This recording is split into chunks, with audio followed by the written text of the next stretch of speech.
Muerte en San Quentin.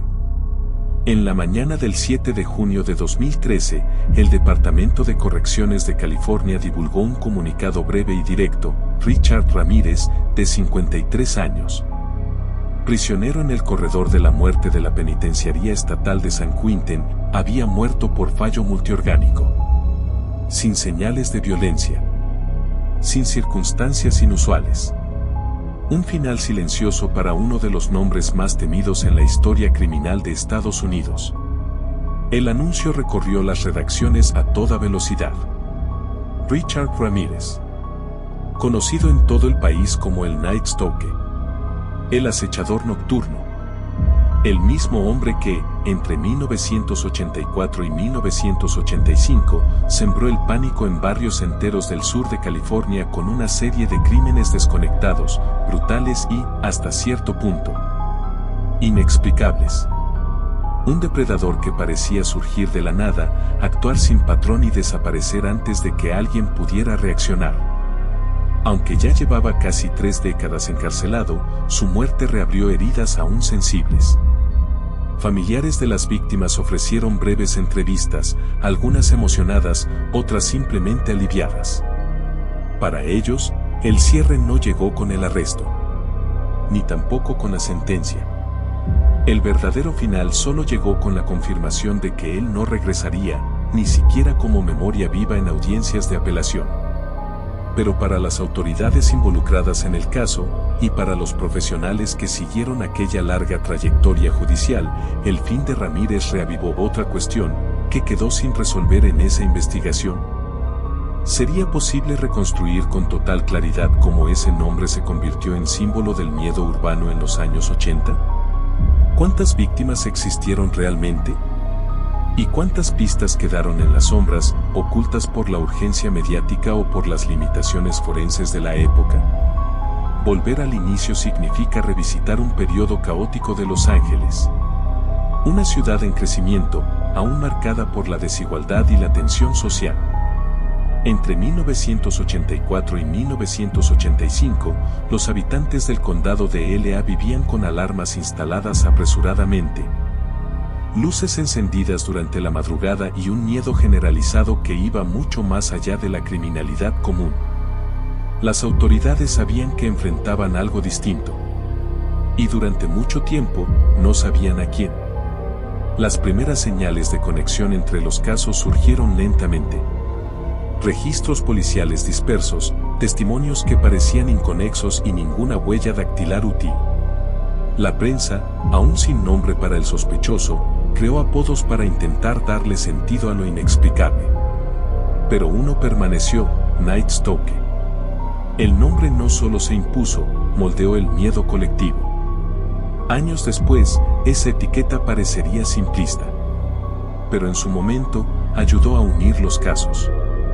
Fue el inicio de una cacería silenciosa, llevada a cabo por una fuerza especial exhausta y bajo presión. Y fue también el momento en que dos nombres entraron en la investigación: el detective Víctor Salinas y la analista criminal Margot Elley. Juntos, intentarían descifrar el patrón detrás del caos, rastrear a un sospechoso que dejaba muy pocas pistas y comprender qué era, en realidad, lo que hacía de ese hombre uno de los más peligrosos registrados en la historia moderna de California. En el próximo capítulo, revisitaremos ese escenario. El auge del miedo. El comienzo de las pistas.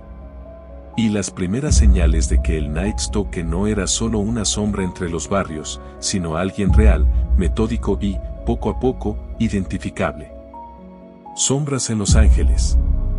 El nombre de Richard Ramírez solo adquiriría un significado real más adelante. Antes de eso, solo había miedo. Y silencio. Entre el verano de 1984 y el otoño de 1985, la ciudad de Los Ángeles fue sacudida por una sucesión de crímenes que parecían no tener conexión, patrón ni motivación. Las víctimas provenían de barrios distintos, con edades diferentes, historias y rutinas que no se cruzaban. Lo que las unía era la falta de respuestas. Y una sensación creciente de que alguien, o algo, andaba suelto, eligiendo objetivos al azar. La división de homicidios del condado ya operaba al límite. Pero a medida que se acumulaban los reportes de incidentes, comenzaron a surgir algunas similitudes, discretas, pero constantes. Puertas forzadas de manera silenciosa. Entradas por ventanas. Y una extraña sensación de que el criminal conocía cada detalle de la casa antes de entrar. Fue en ese momento que los investigadores comenzaron a sospechar, ¿podría tratarse del mismo responsable? Sin pruebas concretas, la teoría era considerada débil. Pero para el detective Víctor Salinas, recién transferido de la Unidad de Crímenes contra la Propiedad, los elementos llamaban la atención. Salinas era metódico, paciente, y con experiencia en casos que involucraban comportamientos desviados. Al cruzar informes de 3 distritos, notó un detalle que pocos habían percibido: en 2 de las escenas, había marcas inusuales en los marcos de las ventanas. Algo que, a primera vista, parecía irrelevante, pero que indicaba que el autor probablemente se quitaba los zapatos antes de entrar. Ese patrón, inicialmente ignorado, fue reforzado por un informe de la analista criminal Margot Elley. Ella venía recopilando datos geográficos y horarios de los crímenes. Margot notó que las acciones ocurrían en noches alternas, casi siempre entre la 1 y las 4 de la madrugada, y dentro de una misma línea de acceso por carretera. El patrón sugería a alguien que conocía bien la ciudad, pero que no necesariamente vivía en ella. El término Night Stalker surgió a partir de la cobertura de uno de los casos que más atención recibió de la prensa local. Era un apodo que, para los periodistas, evocaba el pánico nocturno que se apoderaba de los barrios. Para los investigadores, el nombre se convirtió en un código no oficial, pero útil para consolidar la información en un único expediente. A pesar del avance, las pruebas materiales seguían siendo escasas. Las huellas digitales no coincidían con registros policiales. Las cámaras de seguridad eran prácticamente inexistentes en zonas residenciales. Y los testimonios de sobrevivientes, cuando existían, ofrecían pocos datos confiables. El agresor vestía ropa oscura, mantenía el rostro parcialmente cubierto y hablaba poco o nada. La ausencia de un patrón claro dificultaba la elaboración de un perfil conductual. Fue entonces cuando una falla técnica se convirtió en la primera evidencia concreta. Uno de los casos recientes involucraba un coche abandonado en las afueras de Monterey Park. El vehículo, reportado como robado 2 días antes, había sido dejado con la puerta entreabierta en un estacionamiento subterráneo. Dentro, una huella digital, parcial, pero legible. El laboratorio forense procesó el dato con los recursos disponibles de la época y lo cruzó con las bases estatales. Ningún resultado inmediato. Pero el sistema federal, ya en fase inicial de integración con archivos de otros estados, arrojó una coincidencia en un pequeño expediente de Texas. El nombre: Ricardo Leiva Muñoz Ramírez. Un hombre con antecedentes por delitos menores y detenciones juveniles, pero sin registros de violencia. Aparentemente, alguien irrelevante para un caso de esta magnitud. Pero a partir de ese momento, el foco de la investigación cambiaría. El nombre adquiriría peso. El rostro tomaría forma. Y los pasos del Night Stalker comenzarían a volverse rastreables, poco a poco, bajo el peso de las evidencias. En el próximo capítulo, veremos cómo se fortalece la conexión entre los crímenes y el nombre de Ramírez, y cómo un pequeño error cometido por él se convierte en el elemento clave para la acción directa de la policía. Sombras en Los Ángeles. El nombre de Richard Ramírez solo adquiriría un significado real más adelante. Antes de eso, solo había miedo. Y silencio. Entre el verano de 1984 y el otoño de 1985, la ciudad de Los Ángeles fue sacudida por una sucesión de crímenes que parecían no tener conexión, patrón ni motivación. Las víctimas provenían de barrios distintos, con edades diferentes, historias y rutinas que no se cruzaban. Lo que las unía era la falta de respuestas. Y una sensación creciente de que alguien, o algo, andaba suelto, eligiendo objetivos al azar. La división de homicidios del condado ya operaba al límite. Pero a medida que se acumulaban los reportes de incidentes, comenzaron a surgir algunas similitudes, discretas, pero constantes. Puertas forzadas de manera silenciosa. Entradas por ventanas.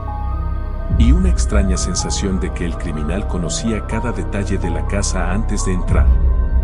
Fue en ese momento que los investigadores comenzaron a sospechar, ¿podría tratarse del mismo responsable? Sin pruebas concretas, la teoría era considerada débil. Pero para el detective Víctor Salinas, recién transferido de la Unidad de Crímenes contra la Propiedad, los elementos llamaban la atención. Salinas era metódico, paciente y con experiencia en casos que involucraban comportamientos desviados. Al cruzar informes de 3 distritos, notó un detalle que pocos habían percibido. En 2 de las escenas, había marcas inusuales en los marcos de las ventanas. Algo que, a primera vista, parecía irrelevante, pero que indicaba que el autor probablemente se quitaba los zapatos antes de entrar. Ese patrón, inicialmente ignorado, fue reforzado por un informe de la analista criminal Margot Elley. Ella venía recopilando datos geográficos y horarios de los crímenes. Margot notó que las acciones ocurrían en noches alternas, casi siempre entre la 1 y las 4 de la madrugada, y dentro de una misma línea de acceso por carretera. El patrón sugería a alguien que conocía bien la ciudad, pero que no necesariamente vivía en ella. El término Night Stalker surgió a partir de la cobertura de uno de los casos que más atención recibió de la prensa local. Era un apodo que, para los periodistas, evocaba el pánico nocturno que se apoderaba de los barrios. Para los investigadores, el nombre se convirtió en un código no oficial, pero útil para consolidar la información en un único expediente. A pesar del avance, las pruebas materiales seguían siendo escasas. Las huellas digitales no coincidían con registros policiales. Las cámaras de seguridad eran prácticamente inexistentes en zonas residenciales. Y los testimonios de sobrevivientes, cuando existían, ofrecían pocos datos confiables.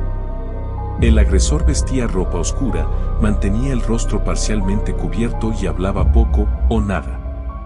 La ausencia de un patrón claro dificultaba la elaboración de un perfil conductual. Fue entonces cuando una falla técnica se convirtió en la primera evidencia concreta. Uno de los casos recientes involucraba un coche abandonado en las afueras de Monterey Park. El vehículo, reportado como robado 2 días antes, había sido dejado con la puerta entreabierta en un estacionamiento subterráneo. Dentro, una huella digital, parcial, pero legible. El laboratorio forense procesó el dato con los recursos disponibles de la época y lo cruzó con las bases estatales. Ningún resultado inmediato. Pero el sistema federal, ya en fase inicial de integración con archivos de otros estados, arrojó una coincidencia en un pequeño expediente de Texas. El nombre, Ricardo Leiva Muñoz Ramírez. Un hombre con antecedentes por delitos menores y detenciones juveniles, pero sin registros de violencia. Aparentemente, alguien irrelevante para un caso de esta magnitud. Pero a partir de ese momento, el foco de la investigación cambiaría. El nombre adquiriría peso. El rostro tomaría forma. Y los pasos del Night Stalker comenzarían a volverse rastreables, poco a poco, bajo el peso de las evidencias. En el próximo capítulo, veremos cómo se fortalece la conexión entre los crímenes y el nombre de Ramírez, y cómo un pequeño error cometido por él se convierte en el elemento clave para la acción directa de la policía. La caída del Night Stalker. En el capítulo anterior, vimos cómo las huellas dactilares, el cruce de datos forenses y el reconocimiento visual permitieron a las autoridades vincular finalmente el nombre de Richard Ramírez a la serie de crímenes que aterrorizó al sur de California entre 1984 y 1985. Con su nombre y rostro expuestos al público, el Night Stalker dejaba de ser una figura abstracta para convertirse en un objetivo concreto. La cacería, que había comenzado en silencio, ahora avanzaba a plena luz del día. El Departamento de Policía de Los Ángeles, en colaboración con el FBI y la Patrulla de Carreteras de California, intensificó las acciones en el terreno. La principal preocupación era que, al saber que había sido identificado, Ramírez intentara huir del estado o, peor aún, reaccionara de forma violenta e impredecible. Las autoridades no contaban con una dirección fija ni con vínculos familiares conocidos en la región que pudieran ser monitoreados. Ramírez se desplazaba entre moteles baratos, usaba seudónimos y evitaba crear cualquier lazo permanente. Era, al mismo tiempo, itinerante e invisible. Pero lo que no previó fue la fuerza de un factor que hasta entonces había sido ignorado: el reconocimiento público. En la mañana del 31 de agosto de 1985, Ramírez abordó un autobús intermunicipal desde Tucson, Arizona, con destino a Los Ángeles. No sabía que, en ese preciso momento, su imagen estaba en todos los periódicos de la ciudad, en los televisores de las cafeterías y en carteles pegados en tiendas y estaciones de servicio. Al bajar en la terminal de autobuses, fue reconocido casi de inmediato por una mujer que llamó discretamente a la policía. Sospechando que había sido identificado, Ramírez huyó por las calles del este de Los Ángeles. Intentó abordar otro autobús, pero nuevamente fue reconocido. En pocos minutos, los vecinos comenzaron a seguirlo a pie, alertándose unos a otros. Corrió por varias cuadras, cruzó una avenida e intentó robar un coche, pero fue impedido por un grupo de civiles que rodearon el vehículo. El cerco se formó rápidamente.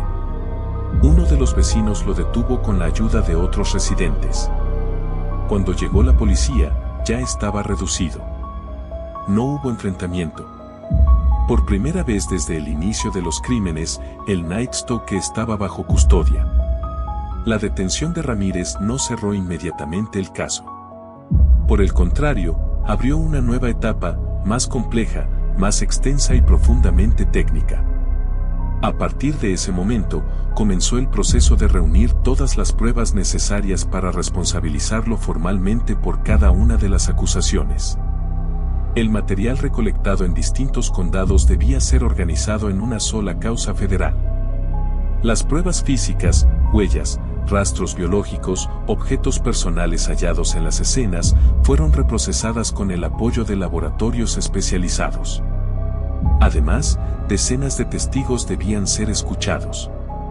Algunos ya habían declarado antes de la detención, pero ahora, con el sospechoso en custodia, era necesario formalizar cada paso del proceso. El trabajo de la fiscalía era doble: probar la autoría de Ramírez en cada crimen específico y, al mismo tiempo, construir una línea de comportamiento coherente que revelara el patrón de acción y justificara la conexión entre los casos. Mientras tanto, Ramírez mantuvo una actitud fría. En los primeros interrogatorios evitaba responder directamente. Cuando hablaba, lo hacía con frases inconexas, sin mostrar remordimiento. El silencio y la indiferencia se convirtieron en parte de su estrategia, pero también en una marca de su conducta. El juicio que se aproximaba sería uno de los más largos y complejos de la historia criminal del Estado. Pero a partir de allí, ya no había incertidumbre. El hombre estaba preso. Las pruebas, reunidas. Y el nombre de Richard Ramírez pasaría a figurar oficialmente como el responsable de la ola de crímenes que había desestabilizado a California durante casi 2 años. En el próximo capítulo, acompañaremos los bastidores del juicio, la estructuración de las acusaciones y la manera en que el tribunal enfrentó un caso sin precedentes en extensión, impacto y complejidad legal. El juicio. En el capítulo anterior, vimos cómo la captura de Richard Ramírez, a plena luz del día y con la participación directa de los habitantes del este de Los Ángeles, marcó el fin de la cacería del hombre que se hizo conocido como el Night Stalker. Pero, aunque su arresto trajo un alivio inmediato, el verdadero desafío aún estaba por venir: garantizar que las acusaciones se sostuvieran con pruebas sólidas en un tribunal. Ante uno de los casos más mediáticos y complejos de la historia criminal de California. El proceso formal contra Ramírez comenzó todavía en 1985, pero los trámites legales se extendieron durante años. La Fiscalía Estatal reunió un total de 46 cargos formales, incluyendo homicidios, intentos de homicidio, allanamientos de morada y otros crímenes relacionados. Los casos estaban distribuidos en varias jurisdicciones, lo que exigió la creación de una fuerza especial judicial dedicada exclusivamente a manejar el volumen de pruebas, testimonios y peritajes. El juicio fue oficialmente abierto en julio de 1989, en Los Ángeles, bajo estrictas medidas de seguridad y con atención constante por parte de la prensa. El tribunal fue adaptado para recibir al público y a los medios, y los esfuerzos de la Fiscalía se concentraron en presentar una línea cronológica clara que conectara los crímenes con la actuación directa de Ramírez. Las pruebas incluían huellas dactilares, testimonios de sobrevivientes, objetos encontrados en su poder y evidencias periciales que lo vinculaban a lugares y fechas específicas.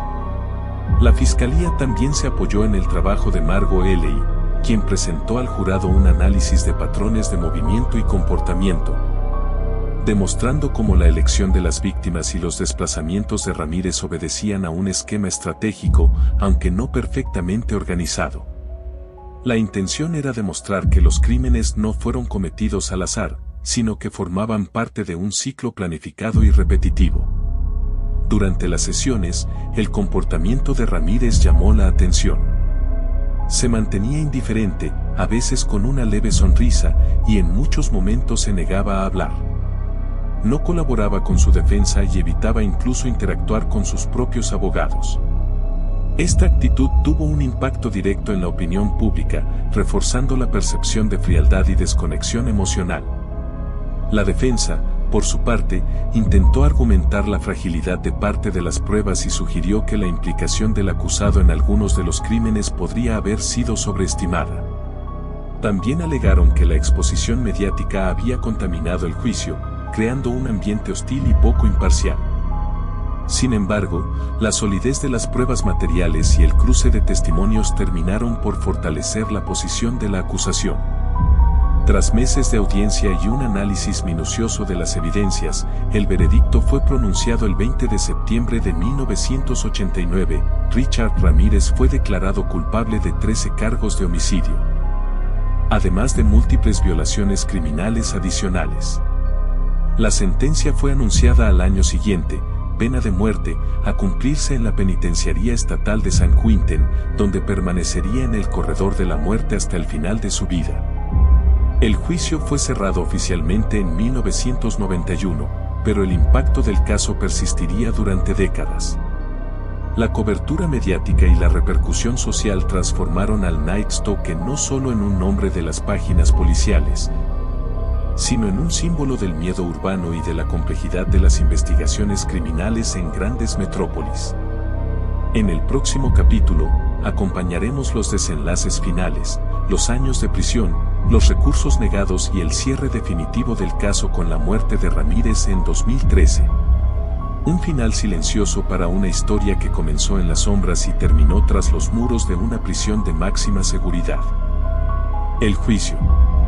En el capítulo anterior, vimos cómo la captura de Richard Ramírez, a plena luz del día y con la participación directa de los habitantes del este de Los Ángeles, marcó el fin de la cacería del hombre que se hizo conocido como el Night Stalker. Pero, aunque su arresto trajo un alivio inmediato, el verdadero desafío aún estaba por venir: garantizar que las acusaciones se sostuvieran con pruebas sólidas en un tribunal. Ante uno de los casos más mediáticos y complejos de la historia criminal de California. El proceso formal contra Ramírez comenzó todavía en 1985, pero los trámites legales se extendieron durante años. La Fiscalía Estatal reunió un total de 46 cargos formales, incluyendo homicidios, intentos de homicidio, allanamientos de morada y otros crímenes relacionados.